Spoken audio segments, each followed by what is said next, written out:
So hey everyone, আজকে আমাদের বাগানে চাষ করা ধনেপাতা দিয়ে তোমাদেরকে একটি রেসিপি বানিয়ে দেখাবো। কি বানাচ্ছি সমস্তটা দেখতে হবে, ভিডিওর মধ্যে দেখতে থাকো।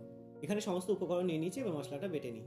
চিকেন ও ধনেপাতা দিয়ে একটা নতুন রেসিপি রান্না করবো। চিকেনটিকে তাই ম্যারিনেট করে নিলাম লেবু, লঙ্কা, নুন, হলুদ, আদা রসুন পেস্ট ও সরষের তেল দিয়ে। ম্যারিনেট ডান। এবার কড়াইতে সরষের তেল দিয়ে দিলাম, কারণ আলু ভাজতে হবে, আলু ছাড়া বাঙালি অসম্পূর্ণ। আলুগুলোকে কড়া করে ভেজে এখানে তেজপাতা, লঙ্কা তেলের মধ্যে দিয়ে দিলাম। তারপর পেঁয়াজ দিয়ে ভালো করে নাড়াচাড়া করে চিনি দিয়ে দিলাম। ঘটি বলে কথা, তরকারিতে চিনি পড়বে না তা কি হয়। তারপর ভাজা পেঁয়াজে আস্তে আস্তে আমি মশলাগুলো সমস্ত দিয়ে দিলাম, আদা রসুন লঙ্কা গুঁড়ো জিরে গুঁড়ো সমস্ত কিছুটা দিয়ে মশলাটা কষিয়ে নিয়ে বেটে রাখা ধনেপাতাটা ঢেলে দিলাম। এবার এলো মেন কাজ, শরীরে সমস্ত শক্তি লাগিয়ে এবার মশলাটিকে নাড়াচাড়া করতে হবে। মশলাটি ভালোভাবে কষে গেলে এবার এক এক করে চিকেনগুলো দিয়ে দিলাম।